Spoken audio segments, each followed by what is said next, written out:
Assalamualaikum warahmatullahi wabarakatuh. Saya Hisna Fadiawisa, perwakilan dari kelompok 4. Pada kesempatan kali ini, kita akan membahas tentang materi peluang. Sebelumnya, jangan lupa untuk klik tombol like, komen, subscribe, dan tombol lonceng di bawah ini. Langsung saja, peluang. Peluang adalah kemungkinan terjadinya sesuatu kejadian ataupun peristiwa. Baik, langsung saja yang pertama ialah ruang sampel. Apa yang dimaksud dengan ruang sampel? Ruang sampel merupakan himpunan dari semua hasil yang mungkin pada suatu percobaan atau kejadian yang dilambangkan dengan huruf S. Adapun anggota-anggota dari huruf S disebut titik sampel. Baik, langsung saja kita melihat contoh soal. Nah, mari kita melihat contoh dari ruang sampel. Tentukan ruang sampel dari pelemparan dua mata dadu sekaligus. Baik, kita akan menjawab. Bagaimanakah cara menjawabnya? Jawabnya, kita di sini bisa menggunakan diagram pohon. Namun, pada jawaban ini kita akan menggunakan tabel. Nah, diketahui pada baris di atasnya itu ialah sebagai dadu pertama dan pada kolomnya ialah sebagai dadu kedua. Nah, pada baris kedua kolom kedua itu adalah 1,1, merupakan gabungan dari baris pertama dan kolom pertama. Begitu juga dengan 1,2, 1,3 dan sampai ke titik 6,6. Jadi, ruang sampelnya merupakan S, yaitu 1,1, 1,2, 1,3, dan begitu pun sampai 6,6. Kemudian saya akan menjelaskan tentang kejadian. Apa itu kejadian? Kejadian adalah bagian dari ruang sampel. Contoh, pada percobaan melempar dadu, A adalah kejadian muncul mata dadu bernilai genap.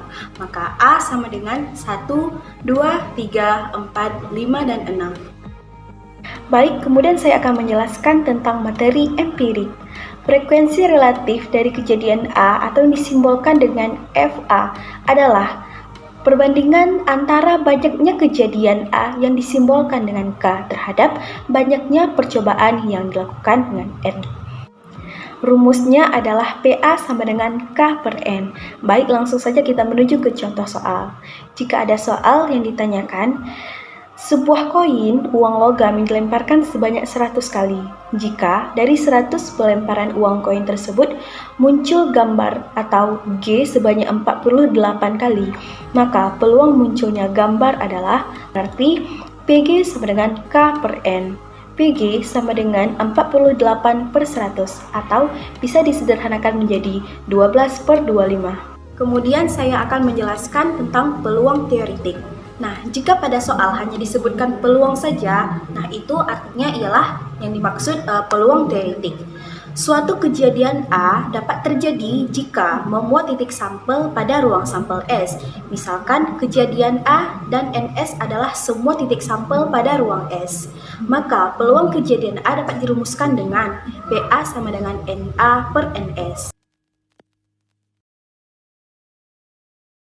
Mari kita melihat contohnya. Contohnya, sebuah dadu dilempar undi 1 kali.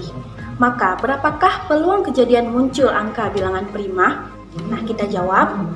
Ruang sampel dadu ada S sama dengan 1, 2, 3, 4, 5, dan 6. Maka NS-nya ialah 6.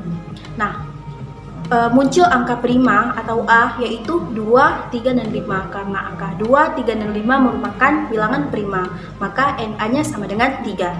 Sehingga peluang muncul angka prima yaitu PA sama dengan NA per NS atau 3 per 6 atau bisa disederhanakan menjadi 1 per 2.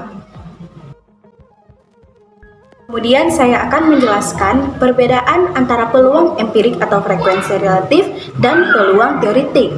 Nah, perbedaannya adalah kalau peluang empirik terjadi dia karena lebih dari satu atau dengan beberapa kali percobaan. Sedangkan peluang teoretik terjadi hanya pada satu kali percobaan.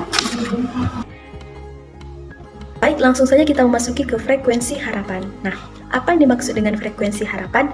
Frekuensi harapan merupakan kemungkinan banyaknya kejadian yang muncul jika dilakukan percobaan berkali-kali ataupun perkalian yang diantara banyaknya percobaan dengan peluang suatu kejadian. Baik, langsung saja kita memasuki ke rumusnya. Rumusnya N dikali PA atau FHA sama dengan N dikali PA. Dengan FHA adalah frekuensi harapan kejadian A. N adalah yaitu banyaknya suatu percobaan.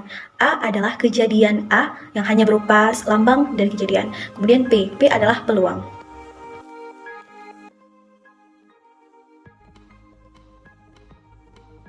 Kemudian kita langsung saja memasuki ke contoh soalnya agar lebih mudah memahami. Soal yaitu 2 buah dadu dilempar bersamaan sebanyak 36 kali. Tentukan frekuensi harapan munculnya 2 mata dadu berjumlah 11 atau 12. Nah, kita jawab A yaitu 6,5, 6,6, dan 5,6. Yang apa dijumlahkan akan mendapatkan hasil 11 ataupun 12. Nah, NA-nya adalah 3 dan NS-nya adalah nilai keseluruhannya yaitu 36. PN-nya ialah 3/36 atau 1/12. Oleh karena itu, FHA-nya sama dengan 1/12 dikali 36. Hasilnya yaitu 36/12 atau hasil akhirnya kita dapati ialah 3. Baik, sekian penjelasan dari materi peluang. Terima kasih, semoga bermanfaat. Dan jika ada komentar, kalian bisa memberi saran di kolom komentar di bawah ini. Dan jangan lupa like, komen, dan subscribe. Terima kasih. Wassalamualaikum warahmatullahi wabarakatuh.